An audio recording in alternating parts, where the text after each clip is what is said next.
pertemuan kali ini kita akan membahas materi selanjutnya, yaitu siklus akuntansi yang kedua dalam tahap pengikhtisaran. Kita review kembali ke belakang.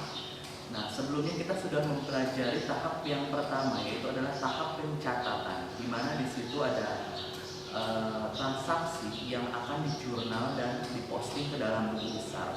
Nah, setelah itu siklus akuntansi tidak berhenti sampai di situ, tapi kita akan lanjut kedua, ya, ke tahap yang kedua, yaitu pengikhtisaran, di mana di sini berisi tentang neraca saldo, jurnal penyesuaian, dan juga ada yang namanya neraca lajur atau kertas kerja.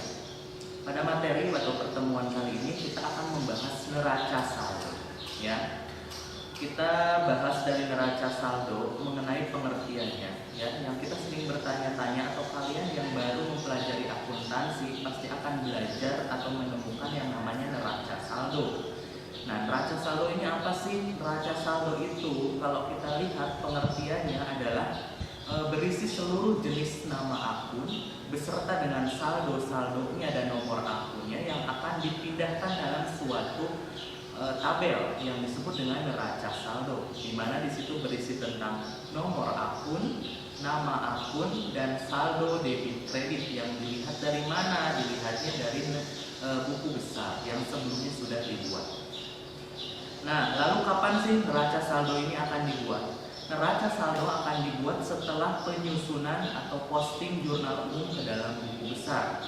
Nah, adanya di mana? Adanya ini pada akhir periode, ya, pada akhir periode perusahaan tersebut. Nah, maka kita akan menyusun yang namanya neraca saldo.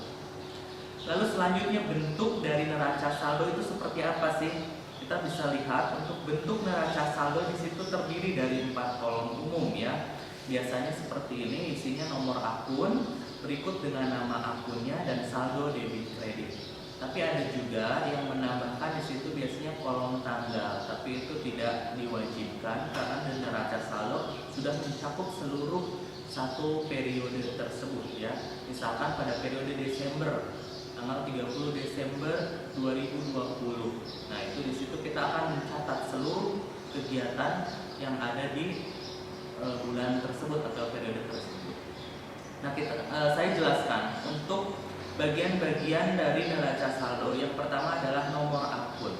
Nomor akun ini kita lihat di buku besar, ya, pojok paling atas. Di situ ada nomor akun. Kita masukkan di sini nomor akunnya berapa. Lalu setelah itu diikuti dengan nama akun atau keterangannya. Lihat nama akun sebelah nomor akunnya. Misalkan kas, kita masukkan di situ nama akunnya kas. Lalu setelah itu lihat saldo paling akhir, ya, debit atau kredit. Misalkan kas adanya di debit, saldonya paling akhir di paling bawah. Nah, kita masukkan di situ saldonya berapa. Seperti itu. Nah, selanjutnya kita akan bahas jenisnya, ya, jenis neraca saldo. Ada tiga jenis neraca saldo yang dibuat dalam suatu perusahaan. Yang pertama adalah neraca saldo sebelum disesuaikan, yang kedua adalah neraca saldo setelah penyesuaian, yang ketiga adalah neraca saldo penutup. Yang akan kita bahas di sini adalah neraca saldo sebelum penyesuaian, di mana semua saldo yang ada di buku besar akan kita pindahkan ke dalam suatu neraca atau tabel neraca saldo, ya. Lalu untuk apa neraca saldo ini dibuat? Ada beberapa fungsi umum untuk neraca saldo. Yang pertama adalah fungsi persiapan. Fungsi persiapan ini untuk apa? Fungsi persiapan pada tahap pengikhtisaran ini adalah untuk mempersiapkan laporan keuangan perusahaan jasa tersebut, ya. Lalu di situ ada fungsi pencatatan. Pencatatannya apa? Ini pencatatan saldo akun, ya, yang ada di buku besar kita catat ulang di dalam neraca saldo. Lalu ada fungsi koreksi. Nah, fungsi koreksi ini untuk apa? Fungsi koreksi ini sebelum kita membuat laporan keuangan, kita harus mengevaluasi terlebih dahulu, ya. Saldo mana sih yang kurang, saldo mana yang terlalu banyak, atau saldo mana yang salah, kita koreksi sebelum masuk ke laporan keuangan. Lalu ada fungsi yang namanya fungsi monitoring. Nah, di sini adalah ringkasan data pada setiap akun, ya. Jadi semua informasi yang juga dapat berfungsi sebagai monitoring keuangan dalam perusahaan tersebut ya, baik dalam perusahaan jasa ataupun dagang ya. Itu. Seperti itu. Selanjutnya saya akan mencoba memberitahukan seperti apa sih contoh cara memindahkan saldo akun yang ada di buku besar ke dalam neraca saldo. Di sini saya mempunyai satu kasus, yaitu buku besar dari Salon Saskia namanya ya. Periode akuntansinya adalah Desember 2020. Di sini ada beberapa nama akun.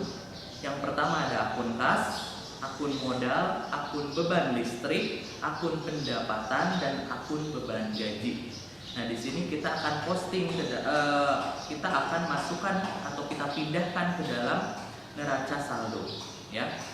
Oke, kita lihat yang pertama. Di situ adalah akun kas. Akun kas dengan nomor, misalkan saya berikan nomor di situ 111 untuk nomor akunnya. Nah, di dalam akun kas itu terdapat beberapa transaksi atau saldo, ya. Dengan total akhirnya di situ adalah Rp100.000. Kita lihat yang paling bawah. Kita posting, kita pindahkan ke dalam neraca saldo, ya. Untuk akun kas kita tulis dulu kode akunnya 111, ya, akunnya kas. Di situ dilihat kas itu masuknya kemana, debit atau kredit.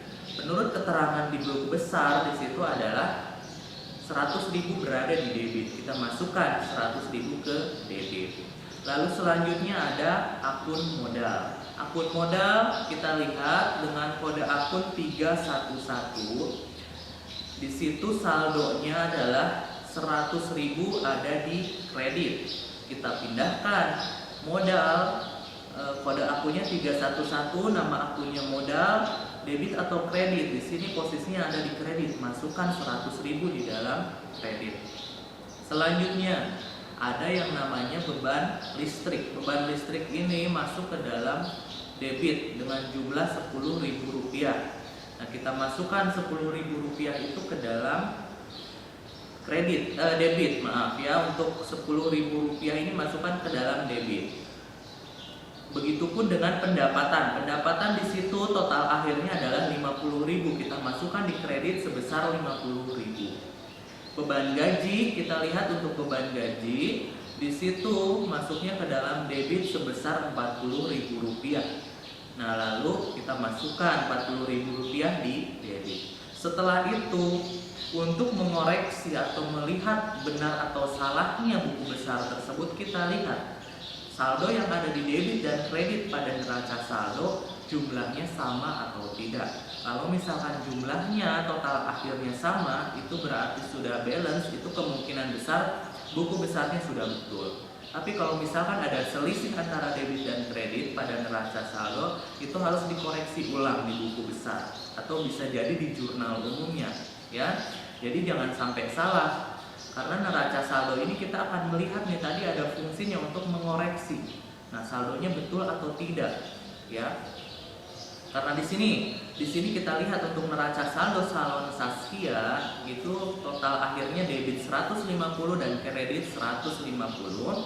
Nah, itu kemungkinan besar sudah betul. Apakah kita bisa memastikan pencatatan tersebut sudah betul? Belum tentu, karena bisa jadi ada akun yang salah memasukkan dalam buku besar. Nah, nanti akan di-review kembali atau kita akan dicek kembali pada tahap selanjutnya. Nah, tapi untuk kemungkinan besar pada neraca saldo yang sudah dibuat sekarang ini, itu kemungkinan besar sudah betul, ya. Meskipun tidak 100% itu dalam keadaan betul.